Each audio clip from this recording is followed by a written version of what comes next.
नाज़रीन, अब जरा बैनुल अक़वामी खबरों की तरफ आ जाएं। डोनाल्ड ट्रंप ने एक ट्वीट किया है और ये उसके अंदर तस्वीर है, आप ये देख लें। तो डोनाल्ड ट्रंप ने कहा क्या? लगातार डोनाल्ड ट्रंप धमकियां लगा रहे हैं क्योंकि उन्होंने मशरिक़ वस्ता में हथियार बहुत बड़ी मिकदार में इकट्ठे कर लिए। अब हर तरफ पानियों में उनके हथियार हैं तैरते हुए, साथ में उनके फाइटर जेट्स हैं उन बहरी बेड़ों के ऊपर। तो पानियों पे उन्होंने कंट्रोल किया। उसके बाद जो मिडिल ईस्ट है, तमाम ममालिक के अंदर उन्होंने भारी हथियार पहुंचाए बहुत बड़े पैमाने पर। ये डार्क ईगल नाम का इनका मिसाइल है, अमेरिका का एक बड़ा जबरदस्त मिसाइल है। बहुत स्पीड के अंदर ये मूव करता है, 2775 किलोमीटर तक की इसकी रेंज है और ये हाइपरसोनिक मिसाइल है। ये बहुत तेज रफ्तार मिसाइल है, बड़ा एक्यूरेट मिसाइल है, उम्दा हथियार है और बहुत खतरनाक है। ये एक मिसाइल की जो कीमत है वो लगभग $15 मिलियन है, यानी इतना महंगा हथियार है। इन हथियारों को मिडिल ईस्ट में मूव किया जाए, इसके लिए इजाजत तलब की गई है अमेरिका में, और अब ये हथियार भी अमेरिका में पहुंचाने का बंदोबस्त किया जा रहा है। और कुछ सोर्सेज ये कह रहे हैं कि ये हथियार मिडिल ईस्ट में पहुंचा दिए गए। इनकी तादाद इतनी ज्यादा नहीं है, लेकिन अगर ये थोड़े से भी हो तो ये बहुत खतरनाक हथियार है। ईरान के खिलाफ इन्हें इस्तेमाल किया जा सकता है। यानी हर तरह के हथियार वहां पे इकट्ठे कर लिए गए। और डोनाल्ड ट्रंप का पोस्ट देख ले तो आपको आइडिया हो जाएगा कि डोनाल्ड ट्रंप या अमेरिका क्या करने का इरादा रखते हैं। ट्रंप ने लिखा कि द स्टॉर्म इज कमिंग, तूफान आ रहा है, nothing can stop what is coming, और कोई भी नहीं रोक सकता जो अब आने वाला है। तो ये एक धमकी है, जंग जैसा पोस्टर उसके साथ लगाया हुआ है कि एक तूफान आ रहा है और कोई भी नहीं रोक सकता जो हम करने जा रहे हैं। ये डोनाल्ड ट्रंप ने कहा।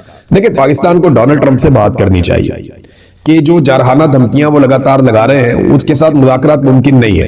पाकिस्तान क्योंकि सालिस होने का दावेदार है कि हम इसमें सालसी कर रहे हैं और दुनिया तारीफ भी कर रही है, तो ऐसे में पाकिस्तान डोनाल्ड ट्रंप को भी एक शटअप कॉल देनी चाहिए कि जनाब आप वो बंद करेंगे तो हमको मुज़ाकरात कराएंगे ना। आप दूसरे दिन कोई ना कोई धमकी लगा देते हैं, और जितनी देर हमने जंगबंदी करवाई आपने इतने बड़े पैमाने पर हथियार हमारे रीजन में पहुंचवा दिए कि अब किसी को एतबार ही नहीं आ रहा कि ये हथियार जो है वो सिर्फ दिखावे के लिए, डरावे के लिए तो नहीं है। अगर ये हथियार चल जाते हैं जैसे कि पहले चले हैं और 2 मरतबा ईरान के ऊपर हमला हुआ है, ईरान भरोसा कैसे करेगा? तो सालसी करने में प्रॉब्लम आ रहा है। ये बात पाकिस्तान को डोनाल्ड ट्रंप को बतानी चाहिए।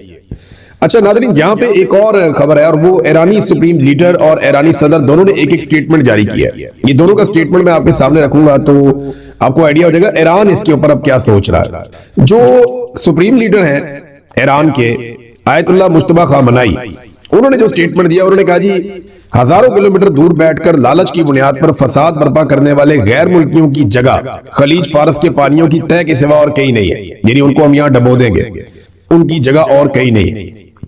ये स्टेटमेंट मैं यहाँ रोकता हूँ। इसके अलावा मैं आपको बताता हूँ कि ईरानी गवर्नमेंट जो है या ईरानी फौज, उन्होंने जो इसके ऊपर एक रद्द-ए-अमल दिया है, उनका ये कहना है कि हमारी इतनी जबरदस्त तैयारी है और हमारी मनसूबाबंदी मुकम्मल है। जिस वक्त भी लड़ाई होगी हम ये नाकाबंदी ऐसे तोड़ेंगे कि आपको कुछ दिखाई भी नहीं देगा। नाकाबंदी का ऐसा जवाब देंगे कि दुनिया याद रखेगी ईरान ने बहुत बड़ा इस पे एक ऐलान किया है और ये पूरी दुनिया की मीडिया में खबर छपी भी है। तो नाकाबंदी कैसे तोड़नी है, किस तरीके से अमेरिकी जहाजों को पीछे धकेलना है या उन पे हमला करना है, ईरान ने भी अपनी हिकमत अमली बना दी है। अब मुज्तबा खामनेई कहते हैं, ये यौम खलीज फारस के मौके पर अपने पैगाम में उन्होंने कहा कि खलीज फारस और आबनाए हुर्मुज़ के लिए एक नया बाब तहरीर किया जा रहा है। खलीज फारस का रोशन मुस्तकबिल अमेरिका से पाक होगा।